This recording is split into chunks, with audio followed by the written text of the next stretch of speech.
Narcotics विभाग की ओर से अफीम फसल की उन्नत खेती के लिए प्रतापगढ़ में 1 दिवसीय प्रशिक्षण शिविर आयोजित किया गया। जैन दादावाड़ी में आयोजित इस प्रशिक्षण शिविर में बड़ी संख्या में अफीम किसान शामिल हुए, जिन्हें कृषि विशेषज्ञों द्वारा उन्नत अफीम खेती की जानकारी दी गई।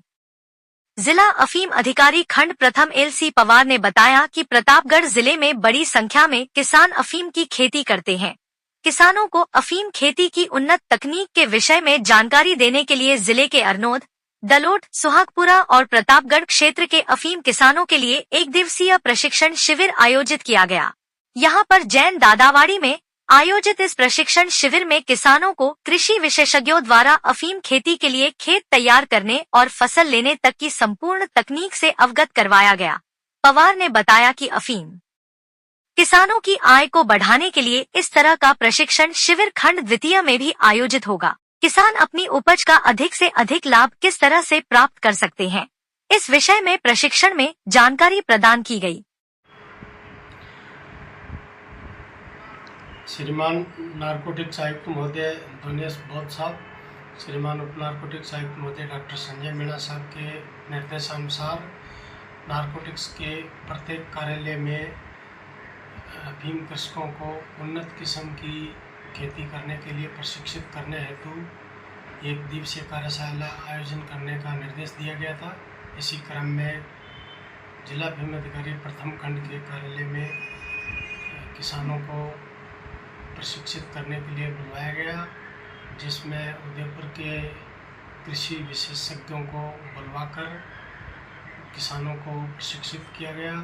किसानों को नवीनतम तकनीक के बारे में खेत तैयार करने से लेकर के आखिरी उत्पादन तक वैज्ञानिक तरीके से होने वाली हर प्रकार की जानकारी से अवगत कराया गया।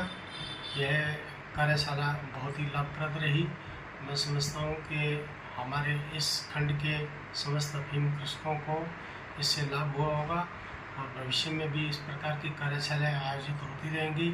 हमारा उद्देश्य एक ही है कि किसानों को उच्चतम तकनीक का लाभ मिले, जिससे ज़्यादा से ज़्यादा उत्पादन हो, किसानों को भी इसकी आय बढ़े और देश की GDP में भी उनका योगदान रहे। Hotel divine and restaurant, library, AC और non AC room, online booking की सुविधा, फ्री वाईफाई, नाकोड़ा नगर, अरनोद रोड, प्रतापगढ़ 7878887345। प्रतापगढ़ में भूमाफियाओं द्वारा धार्मिक स्थल पर कब्जा करने के विरोध में ग्रामीणों ने मिनी सचिवालय पहुंचकर प्रदर्शन किया। इस दौरान मंदिर की जमीन को भूमाफियाओं के कब्जे से मुक्त करवाने के लिए कलेक्टर के नाम ज्ञापन सौंपा गया।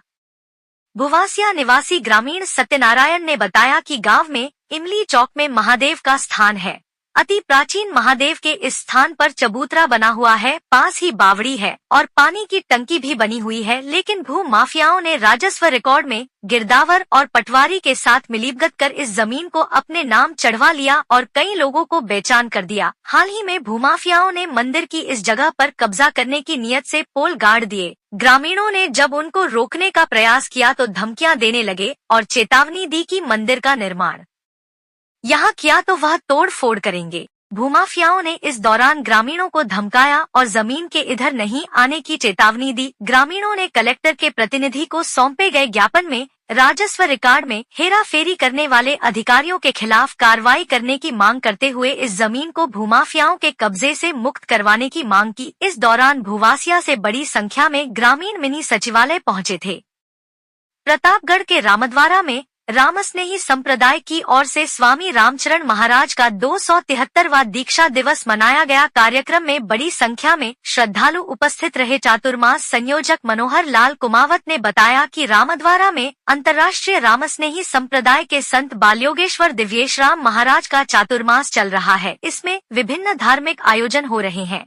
इसी के तहत संत के सानिध्य में रामस्नेही संप्रदाय के संस्थापक स्वामी रामचरण महाराज का 273वां प्राकट्य महोत्सव मनाया गया। इस मौके पर संत दिव्येशराम ने महाप्रभु का जीवन चरित्र भक्तों को श्रवण कराया एवं राम नाम की साधना का महत्व बताया। उन्होंने कहा कि मानव जीवन की सभी भौतिक व सांसारिक वस्तुएं यहीं रह जानी है, सिर्फ राम नाम साधना ही मानव के साथ जाएगी। इसलिए हमें अपने नाम, यश, कीर्ति को इस जीवन में प्राप्त करने के लिए अपनी नाम साधना को प्रबल करने की आवश्यकता है। कुमावत ने बताया कि ब्रह्मलीन संत अडिग राम महाराज की पुण्यतिथि पर 11 सितंबर को 56 भोग का प्रसाद वितरण किया जाएगा।